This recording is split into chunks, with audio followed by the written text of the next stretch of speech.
Avvolto in un ampio verde disordinato tra viti nane e alberi da frutto e alti pioppi e salici, c'era un relitto di casa, una sorta di fienile quasi invisibile, coperto da un grosso gelso storto che gli stava di fronte.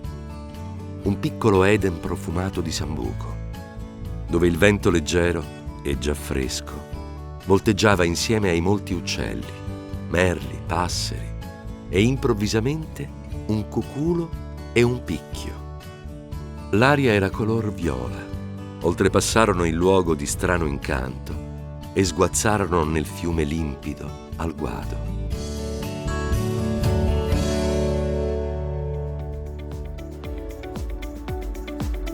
Il PSR Veneto è conservazione del paesaggio e tutela dell'ambiente.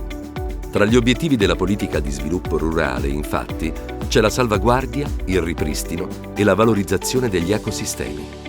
Sostenibilità ambientale, sviluppo, innovazione. Con gli aiuti del PSR Veneto per l'agricoltura conservativa, l'azienda agricola di Anna Trettenero ha acquistato una particolare attrezzatura che consente di seminare senza arare e rivoltare il terreno. Io ho studiato agraria all'Università di Padova e dopo la laurea ho cominciato a prendere in affitto i terreni della famiglia di mio padre e ho iniziato la produzione nell'azienda agricola. Sono nel totale circa un centinaio di ettari e a seminativo.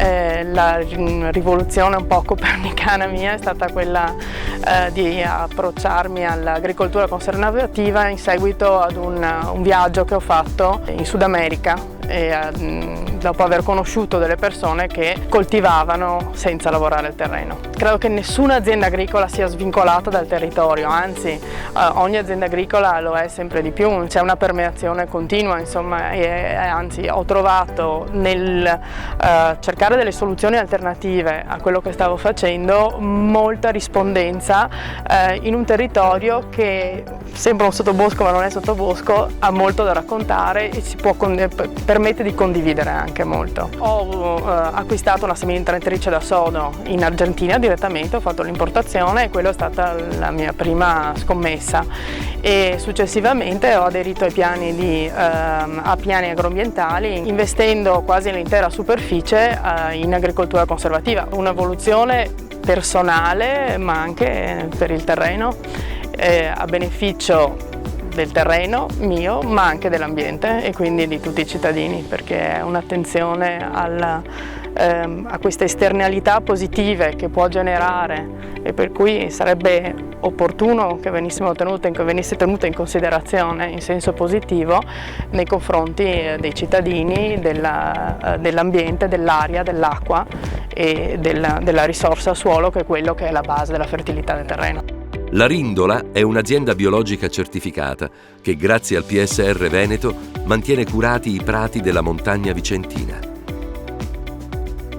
Insieme alla mia famiglia abbiamo costituito una società agricola di tipo familiare, appunto, nel 2013 e in quell'anno abbiamo acquistato i terreni qui intorno e abbiamo cominciato a coltivarli con metodo biologico certificato fin dall'inizio. Abbiamo una parte, diciamo, di fondi che ci aiutano per coltivare il fondo agricolo, quindi per il sostegno per il biologico, il mantenimento dei prati, la gestione sostenibile dei prati, e che quindi è un po' la base, diciamo, della nostra azienda, perché tutto il cibo che usiamo in qualche modo da qua scende giù nella struttura, nella cucina. Per quanto riguarda la nostra zona, appunto siamo ad altissimo, in zona montana,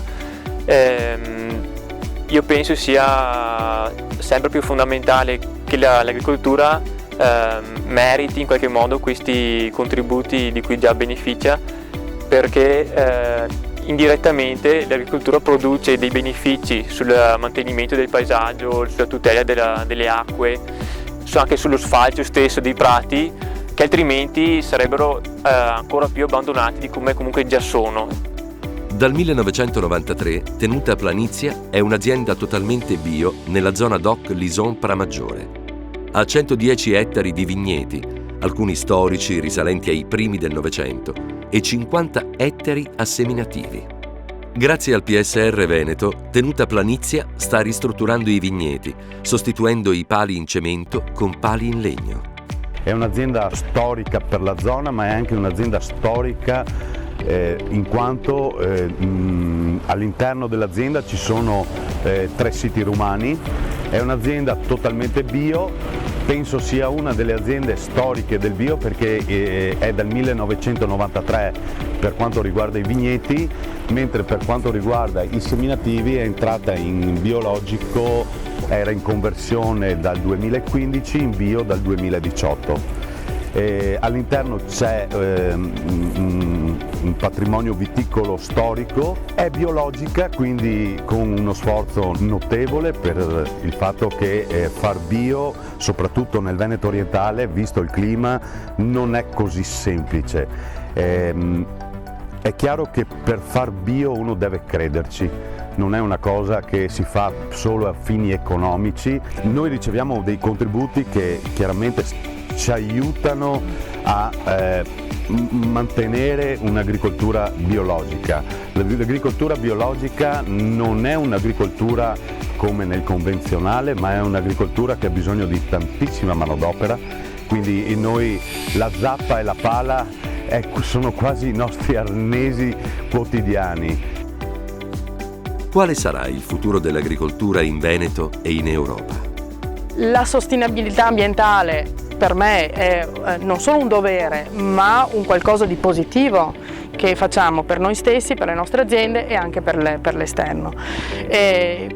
La mia visuale è che il mondo si sta un po' rimpicciolendo in un qualche modo, per cui dobbiamo uscire dalla nostra logica locale per cercare di capire che certe dinamiche sono internazionali e certe sono anche più vicine a noi. Sono convinto che se continueranno ad esserci questi aiuti, in qualche modo si potrà arginare, diciamo, questo abbandono che c'è della montagna in generale. Quindi li vedo molto in quest'ottica di mantenimento del paesaggio, che poi appunto non sono degli aiuti che vanno solo, secondo me, al beneficiario dell'aiuto stesso, ma in qualche modo sono anche riversati sulla comunità, perché tenere comunque curato il paesaggio permette anche a chi fa una passeggiata, a chi fa un picnic, a chi si gusta un panorama di apprezzare lo sforzo che gli altri hanno fatto, e quindi sì, il PSR va secondo me un po' anche a chi non pensa di riceverlo magari, ecco. Secondo me negli anni il biologico prenderà sempre più piedi, anche perché c'è una sensibilità da parte dell'opinione pubblica,